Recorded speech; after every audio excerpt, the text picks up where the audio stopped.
然后第6个课盘呢，就是深入这个清净佛刹土啊，就是深入这个清净的这个佛刹土。那么这个就是讲，就是语义貌端极为重，出现三世庄严刹，十方刹土诸毛端，我皆深入二严经。喝一点水啊。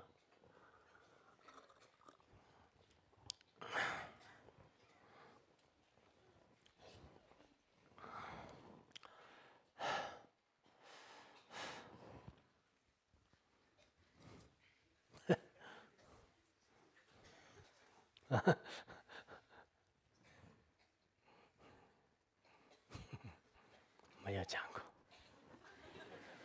讲过。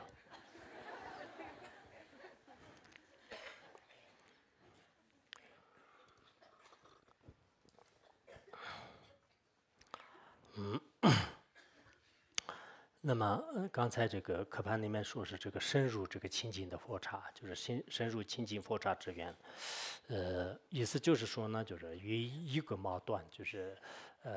比如说这个一根毛的这个毛端呢，就是还是很小的，在一根这个毛的毛端，就是毛尖当中，在这样的特别这个微小的微迹当中啊，就是基微当中，或者是这样的这个毛端的这个微场啊，我们经常说是一个毛为这个什么，就是写成就是百变呢，就是也有这样讲的嘛。所以一个毛端的这个小小的这个位置当中的话呢，就是能这个出现未来、过去、现在这个无量无边的就是无数的这个刹土的庄严啊，就无数的这个刹土的庄严啊，我们然后同时呢，就是在释放的这个所有的微尘数的这个刹土呢，微尘数的刹土呢，就是在一个毛端当中呢，就是可以这个呈现，就是这个是可以说翻过来讲的吧，就是也就是说一个毛端当中呢，就是所有的这个三世的这个三世未来过去的一切的这个如来的这个刹土呢，就是可以现前，或者换句话来讲呢，就是东南西北，就是四方四域上下十方当中的这个现在，这个是可能主要是这个现在从方向来讲的，前面是从时间来讲的，从时间上的这个3个刹土呢，在一个矛盾当中呢，就是可以这个呈现的。然后从这个范围上的这个释放的这个刹土的就是微尘数的这些刹土的话呢，也是在一个这个小小的毛端当中呢，就是可以这个呈现，并且我这个发愿呢，就是全部让这个深深的入于这样的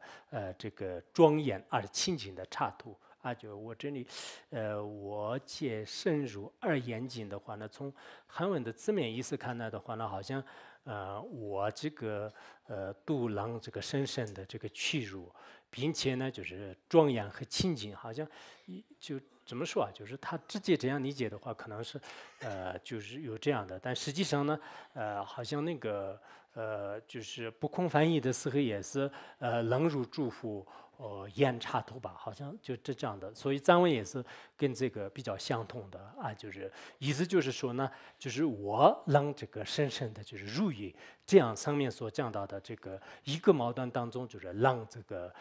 一切的这个刹土啊，一切庄严和清净的刹土呢，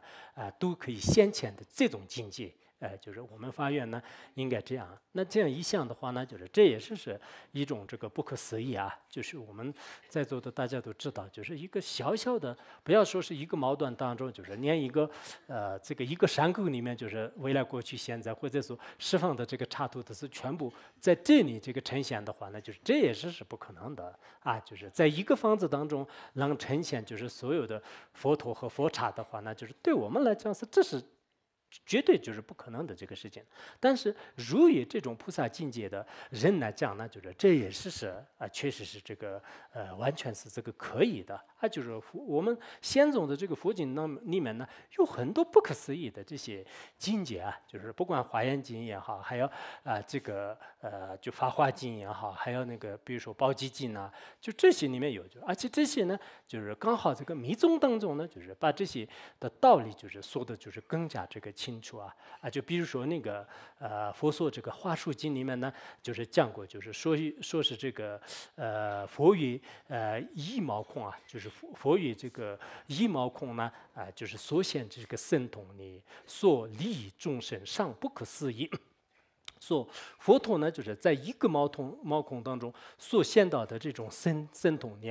然后所饶益的这个众生的话呢，就是不可思议。那这一点也是对我们来讲呢，是不可能的。就是一个毛孔当中所显现出来的这个身边，就是不可思议的这种众生就可以做这个暂时和究竟的这个利乐的话呢，那就是这是。不可能的事情，就是我们的这个一个毛孔也好，就是全部的这个头发也好，不要说是这个无量无边的众生，就是连一个众生就是利益的话，都是很困难的就我们世间人是这样的，但是的确就是你如果入了就是这样的不可思议的境界的时候呢，就是在一个这个这种这个行为也好，或者说一次的这样的这个言行呢，就是度这个饶益不可思议的这个众生。同样的道理，我们这个现在呢，就是在这个发愿的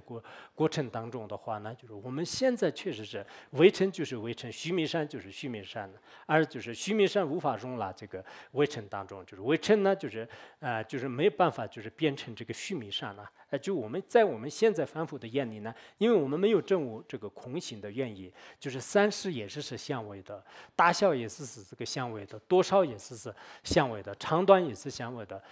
这个水和火也是就是不相容的，就是我们现在有很多这个矛盾的这个就是一个说是讲过，就是一个说是没有讲过，就是这也是对我们来讲是完全是相违的，就是讲过和没有讲过就是这么不相违，包括就是这个。它的标识方法也是一个是横着的，一个是竖着的，所以竖和横呢，就是完全是这个相违的。但是这也是说明，就是一切万法是在本身上是没有什么相违的，是完全是这个圆融的就是两个法是也是本体上是一体的，就是所以说就不像我一样，就是一看的是什么都是就是相违的，不是这样的，应该说是一切万法呢，就是在这个这样的这个微尘或者是这样的矛盾当中，能这个呈现就是无量无边的庄严清净的这个刹土呢，的确也是就是很这个困难的。但是如果是真正就是像通到了这个如幻般的境界的时候呢，就像是这个小小的一个水碗里面呢，就是整个这个山河大地就是无量无边的东西的因子呢，就是可以呈现的。但跟这个因子跟这个岁月，也就是说水呢，就实际上是没有什么就是实质的。同样的道理，我们现在的这个世界上的所有的这个玩法的本质呢，就是也实际上就是没有它一个实性。如果有实性的话呢，事物的本体是无可改变的。这一点学过中观的人呢都应该清楚的。只不过呢，就是我们现在还没有通到这种这个境界通到这种境界如果通到这种境界的话，那会不会就是烧燃的？我以前讲过吧，我以前遇到过一个法师，就是他确实是通过那个念一些咒语就是应该是把这个火的能力呢，就是可以就是取消了，就是那这样的话呢，就是他通过念咒语，就是然后把那个。什么这个铁块就是好多东西呢，就是把它烧热，烧热以后的话呢，就是它跟别人治病和就接触别人身体的时候呢，就是完全就是燃烧的这个铁就是燃烧的铁，就是它可以这个烧焦，但他自己呢，不管是接触舌头也好，嘴唇也好，都不会这个接触。所以我们眼前看见呢，就是好多事情呢，有点这个相违的东西，但实际上呢，就是哪怕是仅仅是一个咒语这个成功的人的话呢，他也就是不会被这个燃烧，这就是不可思议，就不可思议的这样的境界呢，应该是就是多的。原来两个道友那个就是辩论的时候，就是一个人呢，就是说是这个事情是我没有见到，就是我不承认的；另一个道友呢说是你没有见到的是多的呢，就是所以确实他说的也是对，就是我们这些凡夫人没有见到的是多的呢，就我们只是一个表面上就是我们对这个色法和这个声音当就是无云的，就是就比较粗大的部分呢，在我们的这个肉眼面前就是见过的，但是我们眼见为实的话呢，我们自己也知道这是一个起火的现象，所以呢，我们要发愿呢，发愿什么呢？就是愿我就是真正让这个深入啊，在一个毛蛋当中，就是让这个呈现三世这个一切就是插头的这样的这个境界啊。那这个是真是不可思议，非常这个稀有的啊，非常这个稀有的，所以如果万法之本体是真正是这个清净的话呢，那么就是一个毛蛋就是呈现就是一乘差有为真的这种佛刹呢，就完全是这个可以的，就这一点，如果我们真正深入的学到了，就是这个金刚萨埵就是大幻化王啊，就金刚萨埵大幻化王的道理的时候呢，就是的确也是从那个理论上就是明白。就是理论上也是会这个明白，就是这个道理。那么这一个颂词呢，就是主要讲到了这个智慧度啊，就是智慧波罗蜜多。因为呢，我们这个如果这个智慧度已经这个圆满的时候的话呢，实际上让这个现见就是佛刹这个无量无边的这个佛刹，而且这种这个佛刹的话呢，那么就是以这个非常这个轻而易举的这个方式来让这个照见，因此呢，就是这个就叫做是这个第六地啊，就是先前地，就是让这个先前就是佛陀的，就是真正的一些这个镜像，就是叫这个先前地啊，就是讲几个先前地，就是这个发愿呢，就是主要是第六地的境界。